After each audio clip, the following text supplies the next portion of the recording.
on this episode of Ice Vikings. We're hard on our stuff, right? We're working with it every day, so whatever we buy kind of has to take a little bit of torture and abuse. So I'm probably going to do that today and give it a run for its money. Oh yeah, that's good. It's easy. The boys stopped here and they said the spark plug shot out of the motor. How the does the spark plug shoot out of a motor? Unburnt gas, and that's oil. The head gasket's gone. Well, I got a problem. I'm on the lake. I got fish, but I don't have enough trucks. Okay, here, let's see if I can go up this. I'm not even here sometimes. It seems like I'm somewhere else. Clear ice, hitting clear ice again. Oh! You gotta be a little crazy to do this. Why do you want to come out in 40 below and push it? Woo! That is very good fishing. It is worth it if you're catching fish. That's the smell of money, baby. Just another day in paradise, living the dream.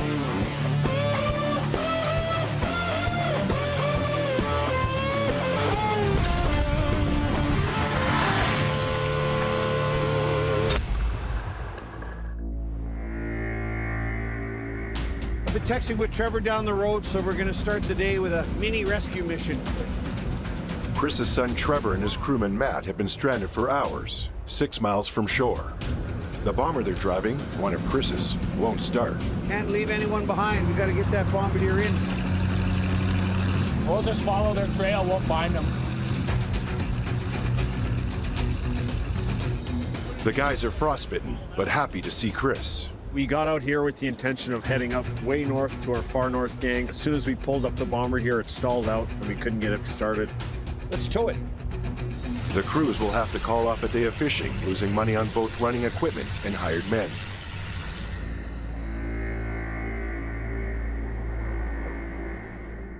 It's still early in the fishing season as the ice continues locking into place on Lake Winnipeg. Just outside of Gimli, on Moonlight Bay, the Bjarnason crew gets to work early. So far, it's been pretty normal, but with that warm weather, it's going to take a little while to freeze the ice further out.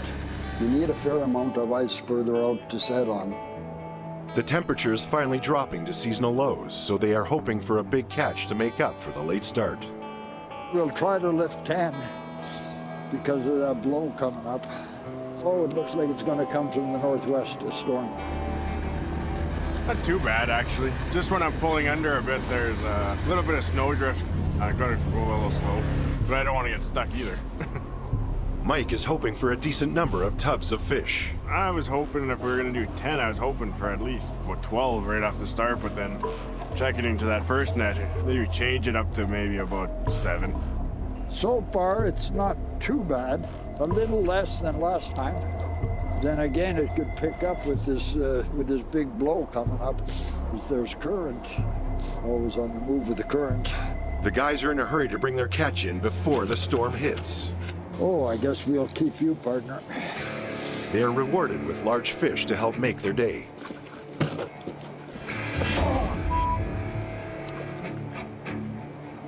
I just got caught in the net and I slipped. Clear ice, hitting clear ice again. It's not too fun. Glare ice occurs when wind and fresh snow polish the ice surface, making it hard to gain traction.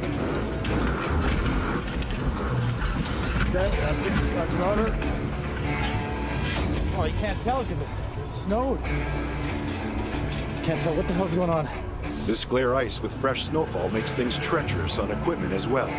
Nothing more slippery than fresh snow and new ice.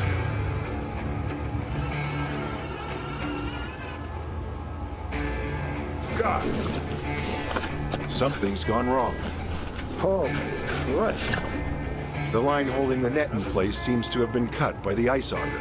The net drops and is now impossible to find. Gee. Got a hook. Richard is now forced to try a homegrown technique. First I used the shovel, and she wouldn't hook onto the shovel. He started pulling, and it slipped off. Tried, and I said, geez. Then plan B to try and hook the net. Oh, then she'd be straight down here. You want me to drill on this side? Still, no luck. Right on here, yeah. Holy Christ.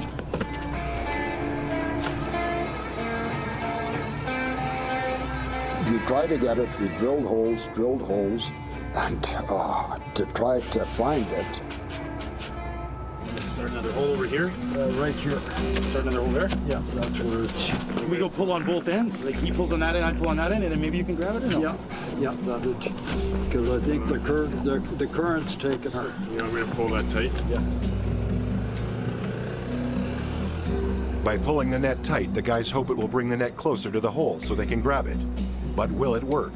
Okay, pull her tight. You got her tight? Yeah! Meanwhile, 100 kilometers south of Gimli, Trevor Christensen is busy delivering fish in Winnipeg. He's extremely grateful to have a new refrigerated truck of his own. So this has made my life a lot easier. A brick and mortar store is such a huge investment. You always have to have somebody there. You're constantly paying overhead and paying for an employee to run it. Whereas this way I can do deliveries kind of on my terms. Just gives me a lot more freedom, really. I think I've probably got about 7 more deliveries to do today, and then I'll be heading straight back to Gimli, so. That's one of my favorite things about doing business in the fish business is satisfying your customer, basically. Whether it be a retail store or somebody in food service or even a final consumer, it's a good, satisfying feeling to deliver on something. The delivery vehicle is so big that it doesn't really matter where I go, like everybody kind of stares, you know? It's hilarious, and I guess it's good advertising, really, too. It's basically a giant moving billboard, you know? Later that day, Trevor is back near Gimli considering a new purchase. Worried about losing out to someone else who might also be thinking of buying, he's rushed out to have a look. The next piece of equipment for me would be the bombardier. So that's really, for this winter, one of the last pieces to the puzzle. I just feel weird about continuing to use my dad and grandpa's stuff. I feel like I'm at the point now where if I'm gonna break something, I might as well break my own stuff. But it's a big investment, with some used bombardiers selling for more than $20,000 each. If running, they can sell for even more. Any bombardier is cause for concern because you don't know what you're really gonna get. That's a bombardier, all right. But it looks like it's in really good shape. This is a 400, this engine. It's freaking like power for a bombardier. Like this thing will go. It's exactly what I need, to be honest. And as the business keeps growing, I feel like I'm gonna need more than one bombardier. So I think I just gotta bite the bullet and buy it.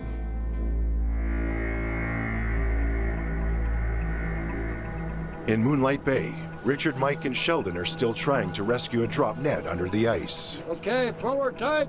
Have you got her tight? Yeah! So I got it. Let her go. Let it go! I got her. Oh. And then finally I could feel something came. But that was nice to see. Oh my God. Disaster averted. Richard hooks the net and brings in their valuable catch. That's all good.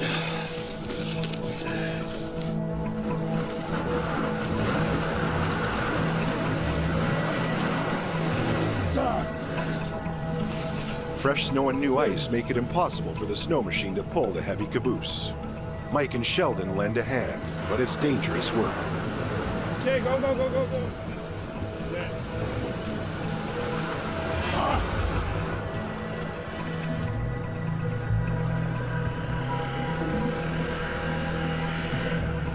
Oh, snow's getting heavy.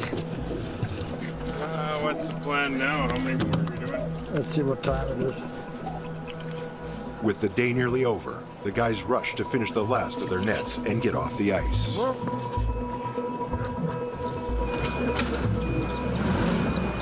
But again, the sled gets stuck.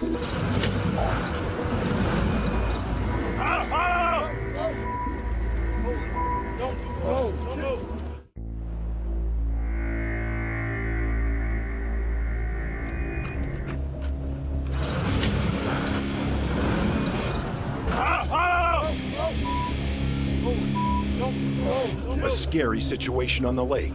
Sheldon is caught in the snowmobile track. My boot got caught. Fucking roller. Wrap right up in the track. At times it can be pretty dangerous, yeah. Got caught in a track. The track was spinning, so he went and he lifted the skidoo up a bit and it got caught on his leg. That hurt a little bit. I think I got a little lucky there. The track kind of pulled him under a bit, but he's fine. Sheldon's boot is what saves his foot from getting chewed up. I just crushed my toe a little bit. Again, he tries to free Richard from the glare ice and snow.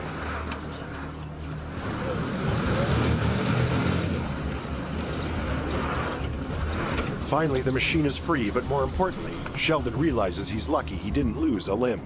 I got really lucky there. It could have been a hell of a lot worse. It's Monday. Slipping and falling and everything seems to go wrong. I'm scared the out of myself there. But I heard lots of horror stories. And usually you don't notice, can't tell right away how bad it is. That's what I know. A guy lost 3 of his toes. And one guy lost a leg. Got my foot wrapped in the truck. Thanks for the rollers and everything. On the skidoo. I just kind of slipped when I was trying to get out loose there. I tried to stay safe this year because I missed all of last year. I broke my hand and wrist. So I had to get a bunch of steel plates in, and then they said my recovery time was only going to be 2 months. It was 8 months. I know lots of guys who, even just the beginning of the year, they're out for the year because they slip and fall the wrong way, break their knees, break their legs, wrists, ankles. You don't know what's underneath the snow, so you just slide and usually fall. I don't want to miss another year. That was a long winter last winter with not being able to work. Yeah, it's pretty horrible. Because I didn't lose any toes, go have some beers. Yeah.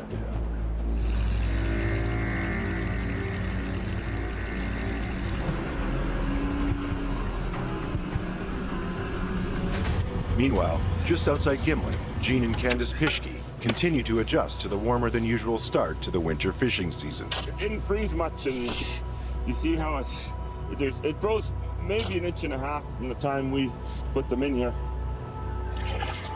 Lifting 5 nets today. If I can get 3 tubs, I would have been happy with 3 tubs out of the 5, but box to net would be fantastic.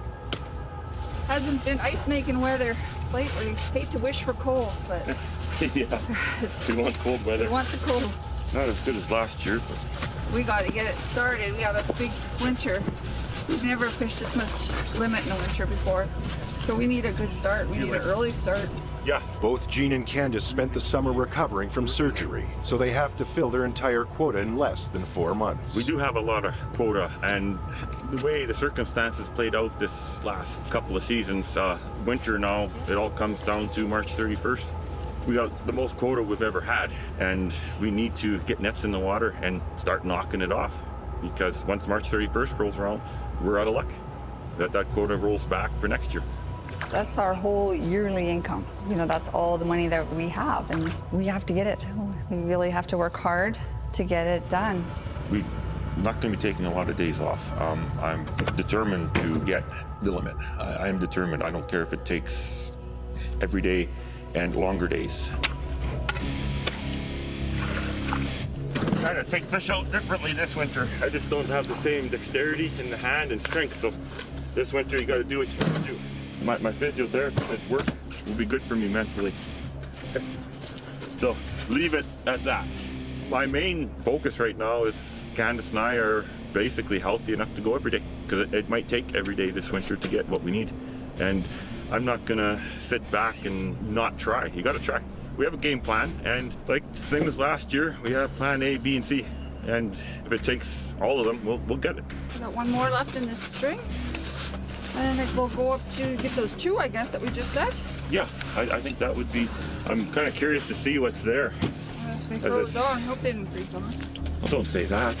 Well, you don't know. The new area is north of their usual fishing spots. There's ice there, but neither Gene nor Candace know the lake bed beneath the ice. It's kind of shot in the dark. First time kind of set in that area before.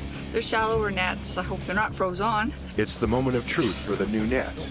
Will there or won't there be fish? The joys of first ice. Candace's fears are now a reality. A frozen net.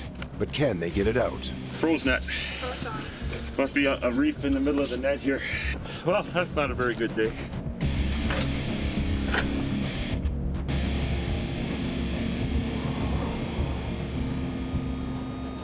The next morning, Trevor arrives at the Christensen camp north of Gimli. He's hoping for a full day with a big catch. We're gonna lift as many nets as we can get. I want to get probably about 20 boxes for today. That's the goal. Fish has been dropping off a little bit, which I kind of expected. And if I don't really hit that target within so many nets, I think I'm going to plan to set some more tomorrow. You know, we still don't have the caboose. Like when you're starting on snowmobiles, the weather's getting colder like this. It's a little tougher. Looking good. The good fishing will help pay for the bomber Trevor wants to buy, but he's already thinking of another big purchase. There is the snow bear. I know that's a thing. I think they're quite pricey though. Yeah, those are what all the rich Americans come out here Yeah, with. that's a little outside of the commercial range for me. Oh, nothing's truly outside the commercial range. Right. Well, I mean, I could spend the money, but I won't be making any money this winter. You know? Whoa, that's a big catfish. I think that's a blue catfish. It's actually a pretty nice fish. I should probably just take it and smoke it. Unusual to see in the winter. Must be lost. Each net is better than the last one, but then the first sign of trouble. I don't know, it's not running. Guess it's probably the plugs, but we took this sled today and all of our tools are in the other one, so stupid me. We'll lift this one without it and then go to shore and grab our toolkit and probably come out and try and get it going. So it's just a pain in the because all of our snowmobiles keep freaking breaking down. This one, I think it's just something simple. Still, it's just a headache. Like every day it seems like there's something like that, you know? With only one snowmobile, Matt hitches a ride. They'll return later to fix the broken down sled and haul in their catch. We'll get it going. Fishing's good, but can't haul the fish into shore. Ooh. I don't know, it's just endlessly frustrating. It's obviously comes with the territory. I mean, I know what I signed up for. It's just, it's such a pain in the ass. It's like every day you basically have to fix something. Icelandic's got those tools. Oh, and I'm taking one of my dad's. Chris's sled is more reliable and powerful enough to tow in the day's catch. Still, the situation leaves Trevor wanting reliable equipment of his own. I can't switch to a bombardier soon enough, honestly. It's so like... Might just come down to that. We just steal all your dad's sleds every morning. Yeah, exactly.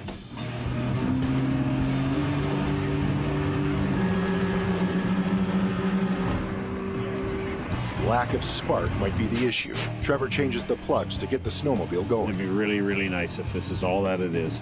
But if this one starts running, that'd be pretty damn nice. Yeah.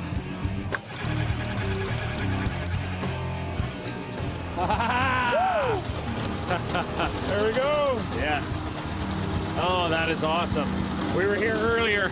Matt had this whole thing apart here, so we thought it was maybe the kill switch had shorted out or something. That's a relief. Okay, good. Well, I guess I'll take this guy in, and it's rare stuff like that happens for me. It's usually always a big problem. You got to take it in. Everything's got a $1,000 bill. Okay, buddy, that's good. Need a little help getting going. Okay, that's... Oh, yeah, that's good. But Trevor doesn't get far. What the f is that clicking sound? No, that clank was a shifter box. Start it up again.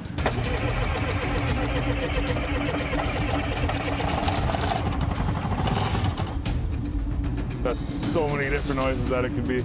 It's hitting the piston, that could be lifters clacking, that could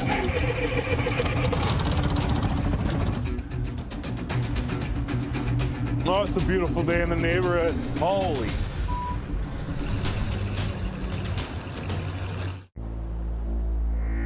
Trevor and Matt's sled is stalled 8 kilometers from shore. Oh, it's a beautiful day in the neighborhood. Yeah. It's a 2-stroke engine, and now the guys think the oil isn't being injected into the gas. The guys decide to mix the oil directly into the tank.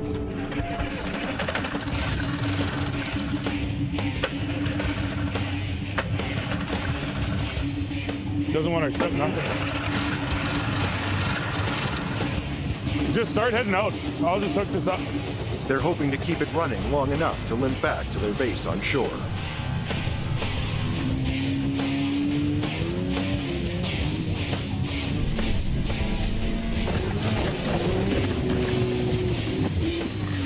Well, at least you made it back. I was humming and hawing about it for a bit. Tomorrow, I don't give a f. 15 grand, I'll spend it. The constant equipment breakdowns are too much to bear. I'm getting a brand new snowmobile tomorrow. I'm going straight to Gimli Snowmobile Center and picking one up. And I've hemorrhaged all this money on sleds. And we're so busy now, and I just don't have time to be back and forth and popping $1,000 into these sleds all the time. I need a new sled anyways for next year, for this year, so I've honestly just had it.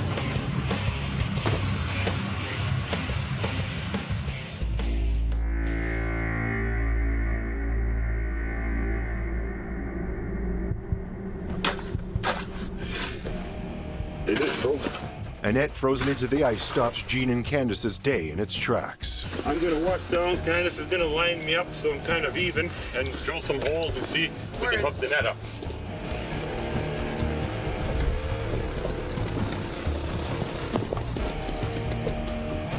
Here we go. Okay. Found it. Yeah? Fish? Yeah. You can't get the cork line? No, I can't. Are you pulling on it? Don't pull on it.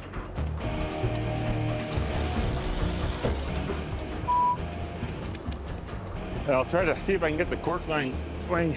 Then we just cut the net in half. Yeah, it's still froze here, eh? It's froze up quite a ways. Usually it's just a spot where it's froze. Finally, Gene tracks down the problem area of the net. There we go. Bring your skidoo and your boggin, maybe. It's very shallow water between these two holes here.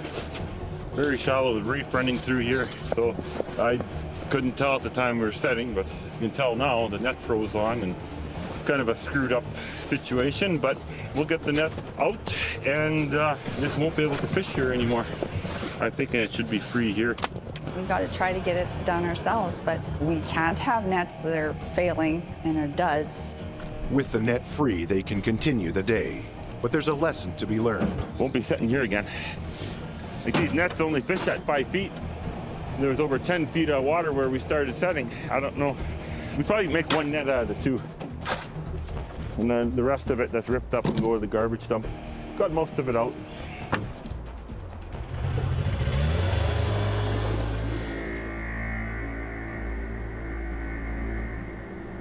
Chris Christensen's day is off to a bad start. I don't know why a spark plug pops out of a truck, so let's just... His truck has stopped working, threatening an urgent delivery. The boys stopped here and they said the spark plug shot out of the motor. How the does a spark plug shoot out of a motor? So I went over to Chud's and they're gonna get it into the shop.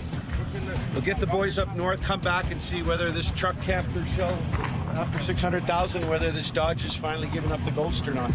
It's going to be a little more thinking. Maybe we'll have to probably work every day now for the start instead of every second. I don't know what to say right now. Yeah, I could have saw this stuff like a week ago, or this has been a long time coming. Let's just get north and get the bodies on the ground, and then we'll go from there. Yeah. This thing's got to go in the shop and then see what's wrong. So now we got to get another truck to kind of make up for this one. This is our bread and butter truck here. Let's make tracks. You help you go in your truck? Get in. What's the point of making plans? I mean, there's a pile of parts waiting to go on it. So we just needed it to go one more day, and so that's not going to happen. And I don't have enough trucks to take the fish that we're going to get. So the biggest problem today is there's too much fish, you know? I got to get the boys started, and then I got to get back to town. I have a 2:30 to 4 o'clock delivery, so I don't know how that's going to play out yet. I don't know. I might have to postpone that. So it's not just us here. It's on the other end too. Everything's kind of connected. So we're gonna check in the nets. Let's go see what's in them and go from there. I want to know what's in the net. If it's the same as before, then I'll know. What's the point if I don't have a truck to put the fish in? I can't be here when I gotta be over there. Chris and his crew finally roll onto the ice. The clock is ticking on their delivery. Every minute the phone doesn't ring, I feel more confident that I'm not going to get one of these. We've never seen that before, phone calls. As long as I don't get one of those today, it's a good day. Take every day like that. And there's another problem. The fishing is good. Too much fish is the issue. Hello? Hi, Chris? Yeah. Hi, what time today? I'm not sure yet, but I'm still lifting. I got one truck in the shop, so I'm gonna have to, I can't give you an exact time. Okay, it's probably this afternoon then, eh? Oh. You're coming for sure though today, right? I'm planning on coming for sure, yeah, one way or the other. With how much and when, I'm just not sure yet. Okay. Okay, I'll get a hold of you. What did I tell you? Everybody wants to know when, what, when. It is what it is. It's a fish business. The phone call from the fish buyer adds more pressure to an already stressful day. There's a lot on the line. As Chris waits for news of his truck, Trevor test drives another vehicle that could help him on the ice. I'm going to take a little side-by-side out for a test drive today. I got to borrow it from the local snowmobile place, and so let's see how it works. I mean, it's like a car. It's like I'm driving a car. It doesn't get much better than that, you know? That's the one thing the Bombardier doesn't have, is that element of comfort. It's got a lot of power, though. Oh, like, sure is fun to drive. Okay, here, let's see if I can go up this.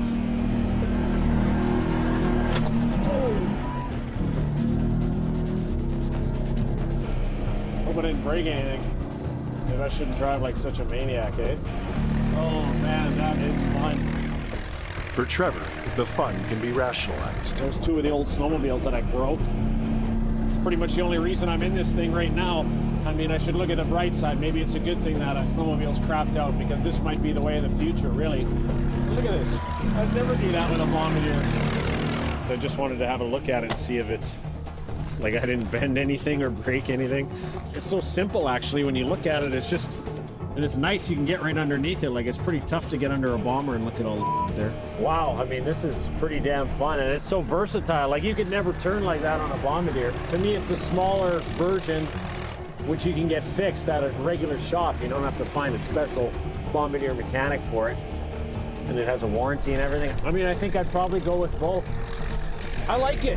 I like it a lot. It's not what I expected. This is my very first time driving one of these. I think I'm probably going to go with one. If I can get one, I'm going to pick it up.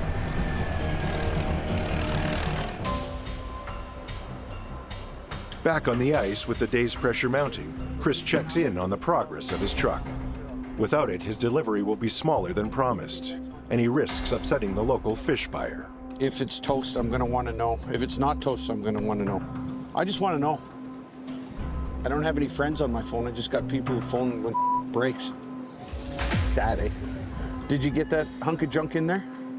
Why would it do that? Don't tell me you've never heard of that before, because I'm sick of hearing that. How long have you been doing parts and you've never heard of this? Why me? So yeah, sure enough, confirmed. The only thing I never want to hear anyone tell me is I've never heard that before. That's what it's going to say on my tombstone. Chris never heard that before, Christensen. Maybe I'll just stay here till we can, as long as I can stay here. Chris decides to get some fatherly advice on the situation. Okay, my truck's at Chud's. Have you ever heard anybody tell you I've never heard that happen before? Yeah? What happened? A spark plug shot out of my motor. What? A spark plug shot out of my engine block. Yeah, I've heard about that. Well, I was just told that I'd never heard that before, but now I'm hearing that you've heard that before. Yeah. What does it mean? It must have been loose.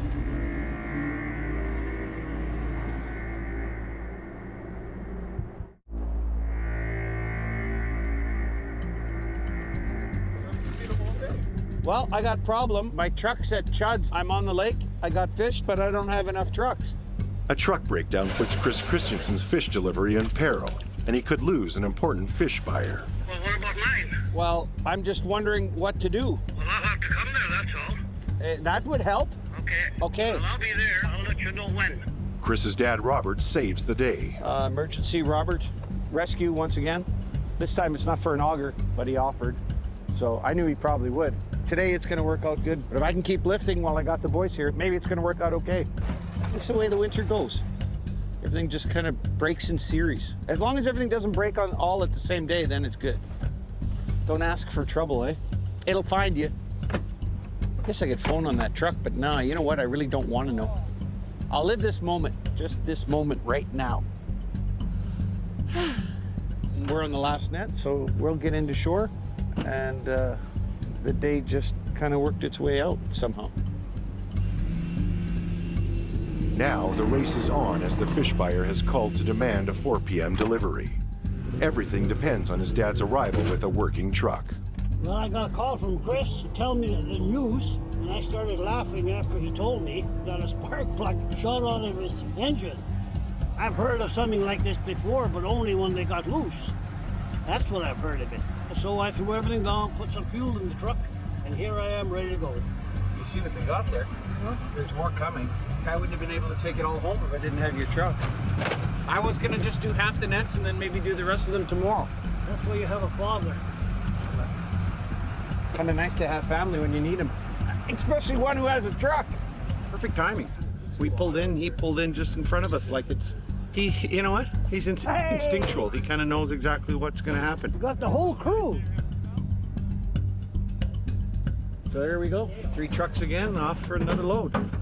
So we got all the fish. We're gonna get it all where it's gotta go, and all the promises we made the night before are our dreams come true today.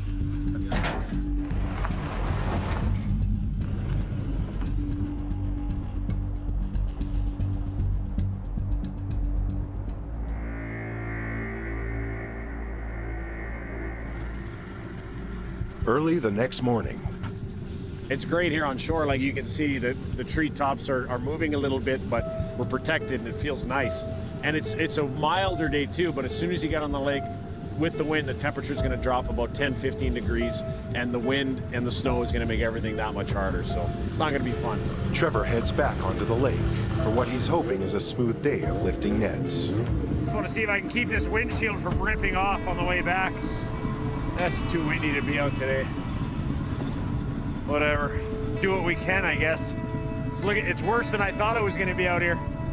It's a constant battle against the elements. Holy, this is crazy. If there was more fish, it would be great, but this net's looking pretty slack. I thought it was dying down a little bit, but it's definitely picking up. You can barely see the islands or anything like that now. And it is going to be a little tougher getting in because I hadn't even bothered marking the trail yet. Just kind of took it for granted. So there's no trail. I mean, after this snow, I guess your trail's gone. So whatever, you try and find a new way home. Nothing is built for that crazy level of cold weather. I mean, we're not even built for that. Like literally your hands are exposed for a minute and you like can't work. It gets tough. At this point, I've got enough fish. I'm good to go in and to get these guys home. I don't know where the trail is. I'll try and find it.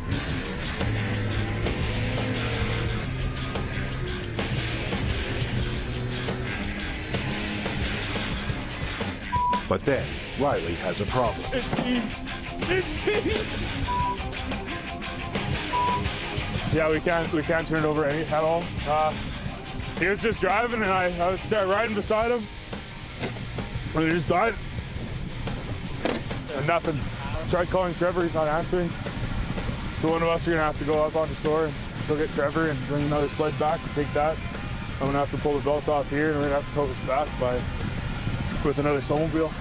Honestly, it's like stuff is just always freaking breaking down. It's been a non-stop nightmare for the last 2 weeks now with all these sleds. Hasn't been a time that we've won any fight with them. For Trevor, this breakdown marks the 4th snowmobile to stop working this season. Over 20 grand in busted equipment. Hopefully they show up quick. So. I pulled the belt off, it's ready to go, free roll. I'm not even mad, I'm not even surprised at all. You know how I know a snowmobile is gonna break down today? Because it's a day of the week ending in day. Of course. What do you guys think the problem is? I don't know because I didn't want to dig too deep into it because it's at the point that there's no return anyways. Oh yeah, I'll tow it in with this guy, I guess. If it is seized, then it's a total loss, so I don't make anything today. Luckily, I got the new snowmobile coming in a couple days, so every day this season has been an issue with the snowmobile, so I'm glad I'm buying that new one because I just can't take it anymore.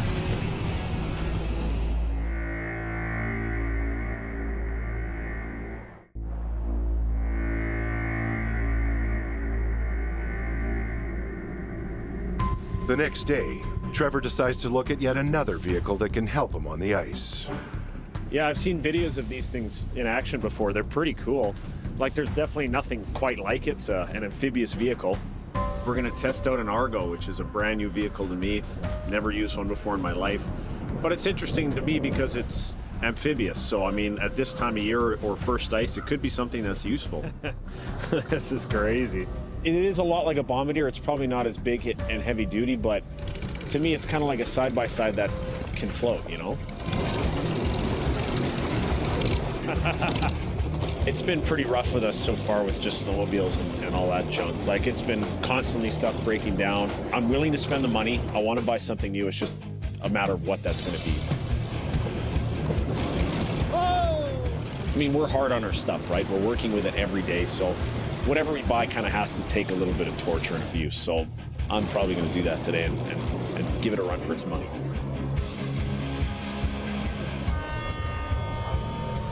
There's no way a bombardier side-by-side could turn on that radius.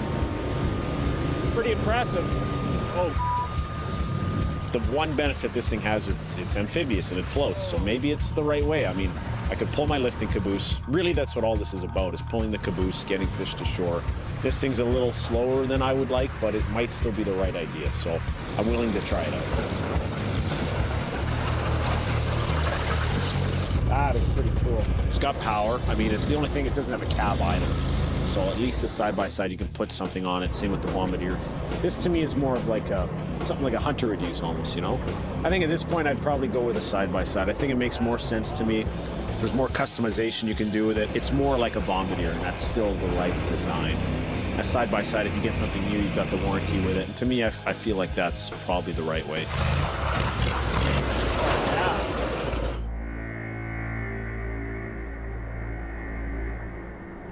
This season, Chris is trying to step away from the ice. I didn't have much hands-on anything today, and you're gonna see me try to do more of that. Come and drive the sled.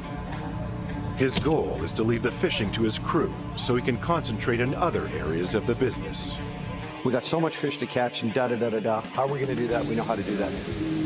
What I'm more interested in is finding out where that fish ends up. I wanna know more about the other end of the fishery and who's selling it and how it's being marketed. So now I see this differently. And I got Devin and Joel just at the right age where they can just take this caboose as something new to them. But for Chris, stepping back is easier said than done. Try not to be in the way. When we start putting that net back, you're gonna see that belt here. I don't know if it got wet or if this is too slack on the pulley. I got another belt. I'm gonna put another belt on there and see if that makes a difference, but I gotta wait for Joel. Hey, chatty chat. Tubbs, don't think about what you have to tell someone. The role of Papa Bear is difficult for Chris to relinquish. 3 people in here working, not standing around vaping. You want to prove to people that you can do what you say you're going to do. Golden rule, I've told the boys. And that way, when I'm not around, maybe I don't have to be. Things will still work. You know what I'm saying? They've got brains just like anybody else. You want this to go higher, right? Okay, well, I mean, I'll try that. If that doesn't work, then I'll try another belt. If that doesn't work, then I don't know what to do. The water's dripping down onto the belt. And even on here, look at how the water's collecting on the spool. So the line is icing up and so is the belt. It needs to be dry so that when you engage it, it tightens up. Okay, let's see what happens. Here we go. Look at that. It's already making a noise. Look at the ice on it. See the ice on it? This needs to be protected.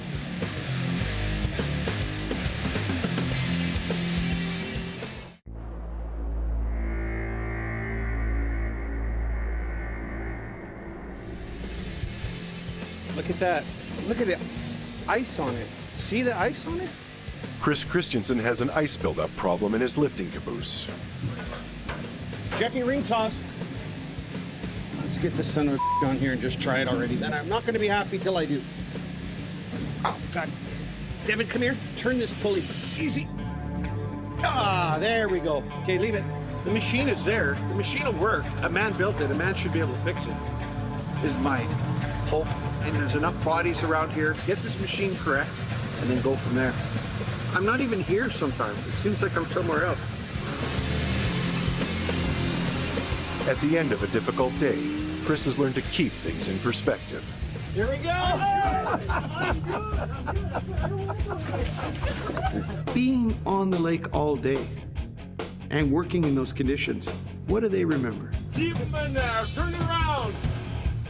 Now that's a PlayStation 6! Woo! And the problem is there's a glitch inside. Do they remember how cold it was? What I made them do on the lake? Do they remember their hands were numb? Do they remember their feet were frozen? Or do they remember Jeff popping out of the box and at the end of the day, ready to go do it another day? Did you know or what? Well, Joel got in. I don't trust him. You can't bring yourself down because it brings everybody else down.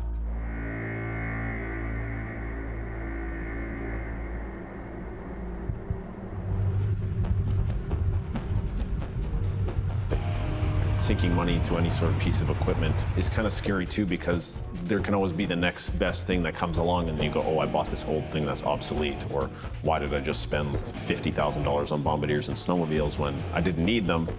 So you have a nice little fish keychain so that I know it's a fish vehicle. I'm excited. I get to try my new side-by-side, my new bombardier. It's really just a test run today, gonna see how both of these things work. Putting his bad luck with snowmobiles behind him, these two vehicles should see Trevor through the rest of the winter season. My dad yesterday just looks at it and says, good luck finding room up there for them.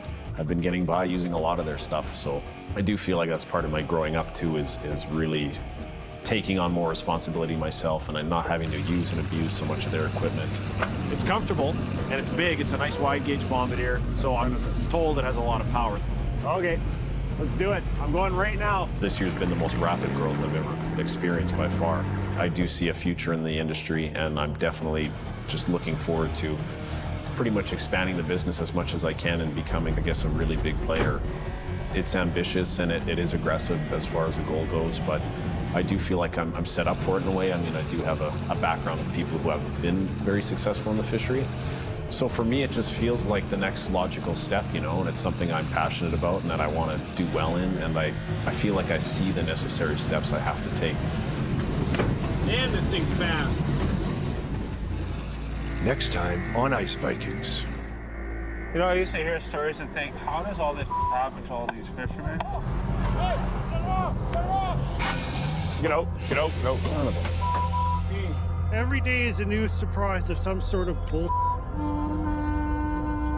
Calling the fish gods. In a snowstorm, go driving right into this thing. You're not coming out of there.